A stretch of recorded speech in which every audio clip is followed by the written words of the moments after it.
تماشاوانین هجا همان مجاری ام دوم دکن کارودانین دوزا گرتنا HDP هر لانقره جید مینن پاریزر مسعود özer میوانی منه دنباش که مسعود مسعود دست پیکه دت خوازم وی پرسی بکم نه اتمسفره کی گله کی بالکش لی ترکیه گوتی جیاندین هیا دناو اتمسفره کی وساده دیسا دست پیکرنا دوزا گرتنا HDP قالوا اف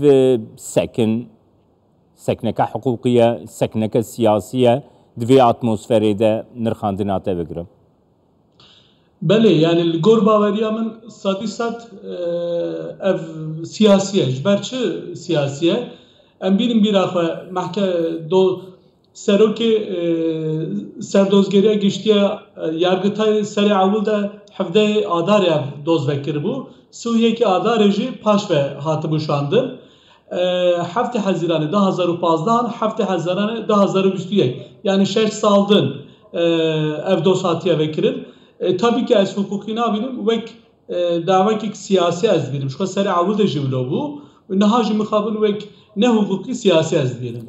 Peki Mesud her دوی پروسه ده گرم بردوام بکن نها دا خوازا گرتنا HDP وکا پارتیه جی پارلمنتویا ترکیه در خستناوی سروک پارتیا نجات پرز دولت بحچلی خوسته بو گلک دا خوازن دولت بحچلی جخول ترکیه پیکتین نها گلو بسر حقوقی ده جی پیکتین دا خوازن دولت بحچلی Yani mıxabın benim bir akba disa vekeku ev çend salı davi vekeku MHP anji seroki MHP Devlet Bahçeli vekeku vi valati brevedbi vekeku veji goti brez Bahçeli çı talimat emedi rojadım ev tuşt pekti jberve çendi deji camerekat ev gelek carajan pevre xaberdin yani AK Parti xwe teslim MHP kiriye jubuy xwe jubuy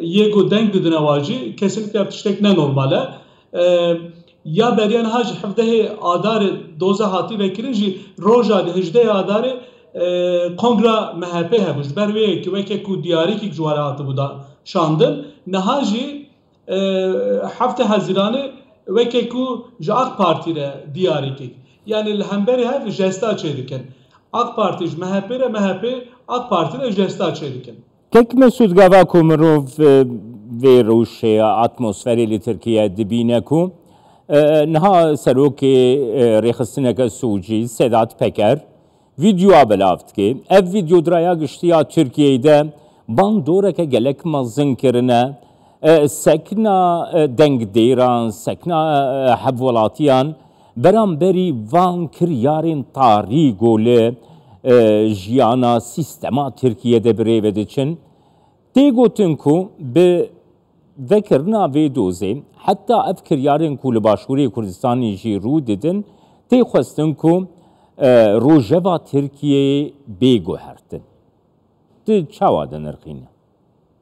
Belê, rastî jî wele yani weke ku wê jî gotî ji ber ku rojev werê guhertin çünkü rojekî gelekî germ vega dünya alem Türkiye'de nizîkî 5 milyon 6 milyon kes seyra Sedat Peker'u videoyu wî kirine ji ber ku AK Parti û yê MHP em weke ku Cumhur İttifakı wî welatê Türkiye birêve dibin rastî jî zêde acizin zêde rahsizin karin çawa rojevê biguherin yani ev çend salê dawî ne AK Parti nikarî rojevê biguherî niha îdî rojev mixabin nebin kontrola de îro jî zêde ev nêzîkî dise hêve gelekî Sedat Peker gelek tiştî wî hene dünya alem behsed kir ji ber ku rojev werê guhertin mixabin ez jî wilod bînim ez jî wilod binirxîne Kekê Mesud niha gava ku mirov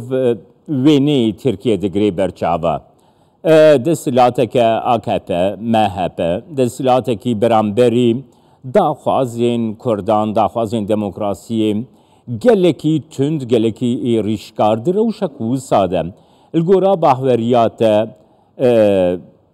girtina HDP yani dikarê li Tirkiye dadgeh دۆزاگرتنا HDP bixêbin biryarê de. Tu çawa dibînî? Yani Anayasa Mahkemesi rastî tabi di sê rêl pêşiya wê hene. Ev piştî ku doz hate vekirin navbera 15 roja de yan wê biryarê bide îdaname yani giliya dozname wê qebûl bike weke ku wê dozî ve birê vebe ew rêkek el pêşiyê. Rêya didoa eger ku çawa Sûriyekî adarê paş veşandı be dîsa kare eger ku ne sere rast be ew gilîname ne gor kanûnî be dîsa kare paş ve bide. Ew jî ihtimaleke ya sisiya kevê nava wê yani weke ku parastina HDP û gelek insan nêzîkî 500-600 rêveberê HDP hene dixwazin ku werin siyasetê werin dûrxistin parastina wabistînê piştî û biryarekî bide. Niha vê tişt em heqe hemwelatiyê Tirkiye Tirk bin Kurd bin ew ê dî hemû tev de vê tişt em baş bizanibin. Belê 1960 heta niha nêzîkî 24 partî hatine girtin. Kurd û dostê Kurda jî nêzîkî 9 partî ve 10 partî ve hatine girtin. Ev nayê wê merê pirsgirêka Kurd werê çareserkirin. Divê Kurd Tirkiye û Tirk û Kurd û hemû hemwelatiyên Tirkiye şewqa xwe dêne pêşiya xwe û ji xwe re bifikirin formûlekî bibînin da ku Kurd û Tirk û hemû em bi hev re bikaribin pev re bijîn. Yani evna tevê wateyekekê Mesûd ku ne çareserkirina rastiya Kurd riya hukukekî demokratîk jî li Tirkiye digire? Sadî sertî yani mesela ev partî goberiyana hal Türkiye hatine girtin serî dadgeha mafê mirovaniya Avrupa'da ne û dadgeh jî beriyana hemû her wextî jî Türkiye ceza kiriye gotiye azadiya fikr û ramanê û azadiya xwerêxistinkirinê hewe bin pê kiriye ji ber wê yekî Türkiye ceza kiriye.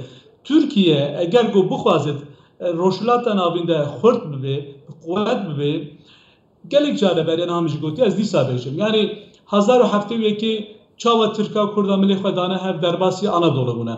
1514 de Tirka Kurda tifaqa xwe kiriye dîsa 1919 de Tirka Kurda tifaqa xwe kiriye ev welat ava kirine. Dîsa Tirk û Kurd hev qebûl bikin û da ku 500 sal dî 1000 sal dî em ji bo neviyê xwe ji bo neviyê xwe welatekî aram ji wa re bihêrin em mecbûrin pirsgirêka Kurd mafê Kurda mafê wayê rewa kanûnî siyasî li gor dadgehê li gor zagona bingehîn divê werê dayîn. Başka çare tune. Kekê Mesûd her wiha em wî Tirkiye hinekî berferahtir bikin. Niha Wezîrê Derveyê Tirkiye Mevlûd Çavuşoğlu dihî li Parîsê. Li Parîsê di daxuyaniya rojnamegerî de Çavuşoğlu da dest nîşan kirin ku divê Fransa, divê Ewropa baweriyê bi Tirkiyê bêne. Heftiya pêşiya me Serokkomar Erdoğan li gel Serokê Amerîkayê Joe Biden yekem car dê rû bi rû hevûdû bibîne. Birêz özer. Yani ev wêneyê Tirkiyeyê. Li gora bahweriya te dikare yani pêşwaziyekî çawa li gel Biden, li gel Macron, li gel Yekîtiya Ewropa peyda bike. Gava ku seknên wisal ji alî Ankara ve tên nîşanda. Yani rastî Türkiye serê awil ji 2002 heta 2014 her 12-13 salê awîn rastî gelek xizmetin baş kirin. Ji bo em bînin bîra xwe dîsa pêvajoya çareseriyê birêve birin. Lê pişt re piştî got terheqa pirsgirêka Kurd de polîtîka xwe guhert hem li hundir hem ji derve polîtîka xwe ji derve de jî gelekî ketiye astengê de. Joe Biden 20 Ocak 2021 de dest kar kir ji wî wextê heta niha gelek cara Birêz Erdoğan mahê ya telefona dixwest ku pêre xeber bide. Lê ji ber ku problemê Tirkiye demokrasiyê hene hem nav xwe de hem ji derve de Biden ji heta niha kêm care yani carekî di care pêre telefonê xeber da. Bi rastî Tirkiye heta got nava xwe de û dora xwe pirsgirêka Kurd û çareser neke mixabin nikarî bêje ez aktorekî mezinim û وەکێ ku bi bandorin nikare bêje. Divê nava xwe de vê pirsgirêka çareseriya vê pirsgirêka Kurd çareser bike. Belê spasiyat etkim Kekê Mesûd Özer parêzer ji Anqara gelm. Spas baş, şev baş.